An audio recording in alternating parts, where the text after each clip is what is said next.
Okay, are you ready for stuff to get real? Because stuff's about to get real. This is the last round we have before the wait for round 12.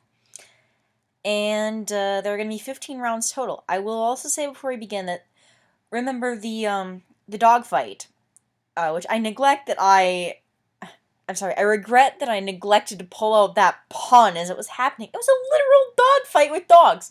No, the dogfight between Muntz, Vector, the Cyclonians, and the giant airship of Bowser and Ganondorf is my favorite fight in this entire tournament. However, this round contains my second favorite fight. It's a battle royale, and even though the outcome is one that you'd think would be less than desirable for me, I just absolutely love that it even happened. So, let's go.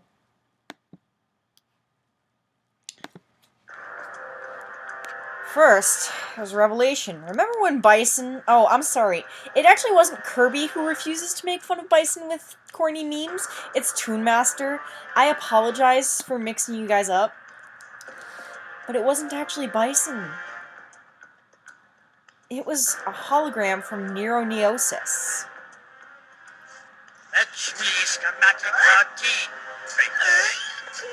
The red one. The entire thing was a gambit in order to get those plans.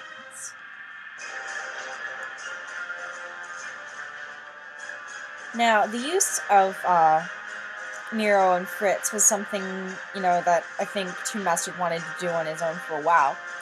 And yes, now they have control over Wily's robots because of the Bison deception.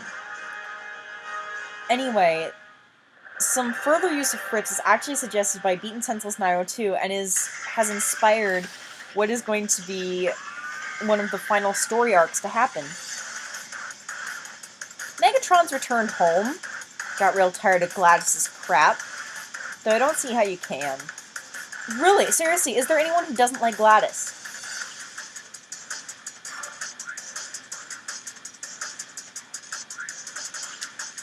And Megatron's going out to challenge the real Bison. This one's not a hologram. There's Zangief.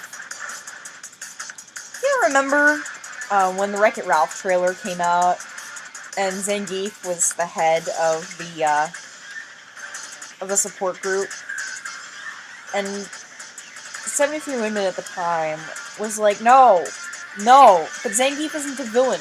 He's just really hard to beat as a boss. That's why no one likes him. And here he's being used as villain, so I guess the jury's out. I don't know. Were there actually fan debates? I generally stay out of mainstream fandom debates. Were there actually debates about whether Zangief was qualified to run a villain support group in Wreck-It Ralph? Comment and leave me the answer to this pointless question.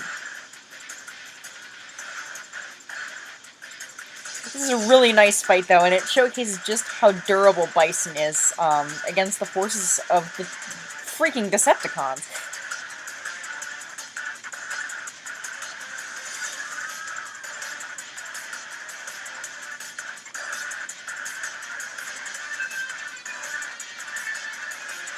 Oh, you think I get tired of seeing Mosenrath and stuff, but apparently no. He's sending a Mindamula! Continued form joke of how awesome Mindamula is to go get something from Valentine from Skullgirls. We were all wondering how this is going to go down because Skullgirls does not have animated cutscenes. This is battle footage of Valentine that Toon Master cropped expertly. Again, we have some Gauntletception using Takira Thief and Vocal Hero in the same so that both Amin and Mosenrath have gauntlets.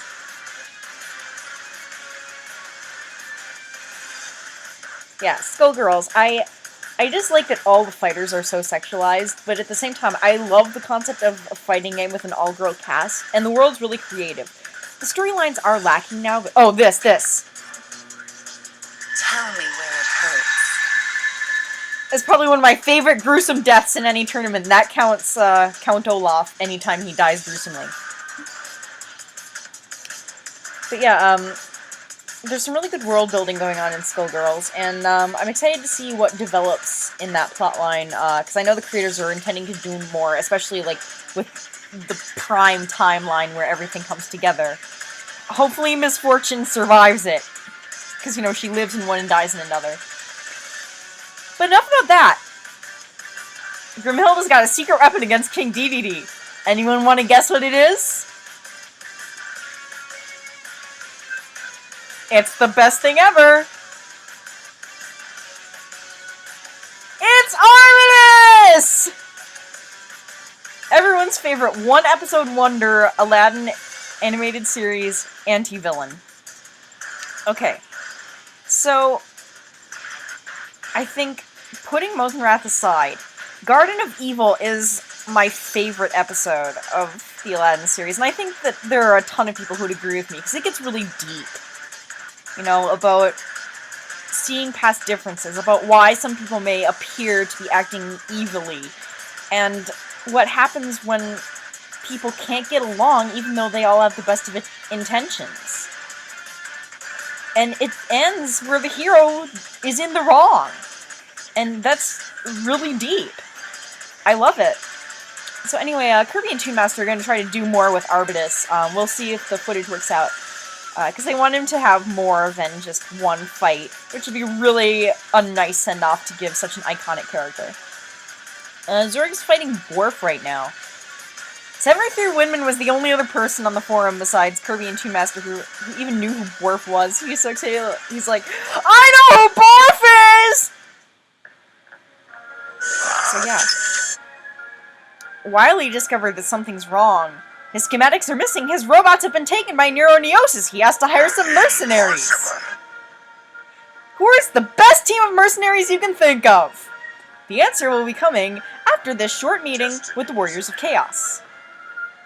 We might as well enjoy it. Ta-da! It's none other than not just Negaduck. No,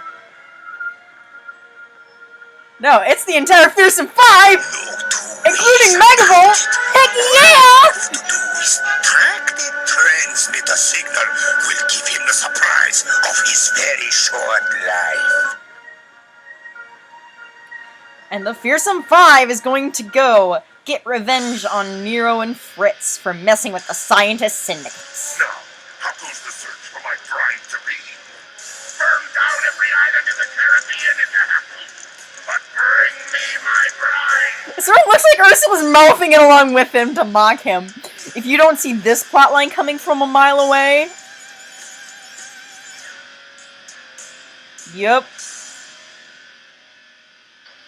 Ursula's gonna use the marriage plot to get close to LeChuck.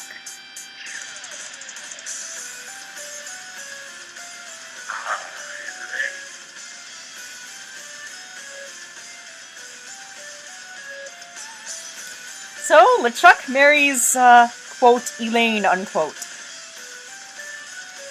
But it's really Ursula, and I have to ask, wait, did the marriage ceremony get completed? Is he legally married to Ursula now? Because that's kind of hysterical.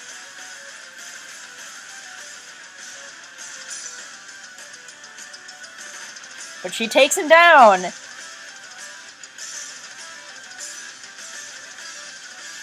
His spirit now has to live in her amulet.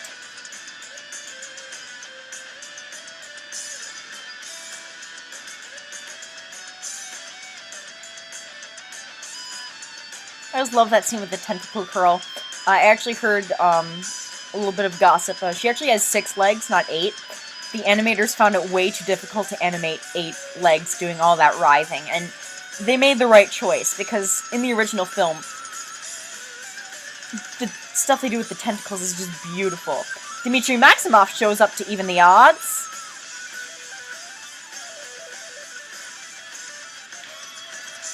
And so the vampire and the pirate formed an alliance. Yep.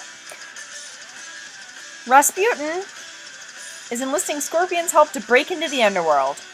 To do that, Scorpion has to get past some of the most incompetent guards.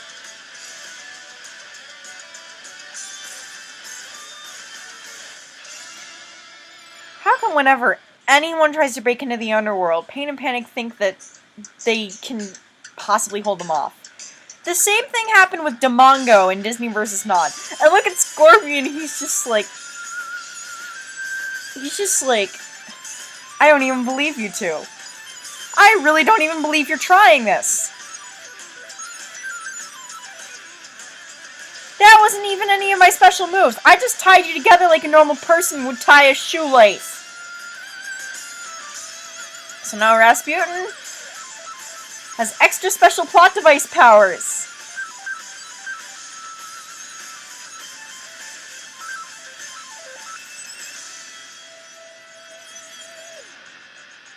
And Scorpion's done his job.